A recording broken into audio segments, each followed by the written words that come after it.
அசராம சரணம் சொல்லி அழுதமேடு அதிலேறி கல்லெடுத்து குன்றிலிட்டு கனிவாக சரணம் சொல்லி சபரிமலை பயணந்தானப்பா சாமி வழித்துணையா வந்து சேரப்பா சபரிமலை பயணந்தானப்பா சாமி வழித்துணையா வந்து சேரப்பா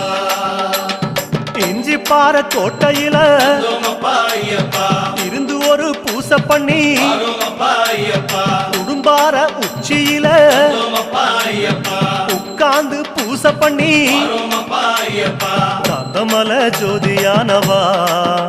எங்க காவலாக வந்து சேரப்பா காந்தமல ஜோதியானவா எங்க காவலாக வந்து சேரப்பா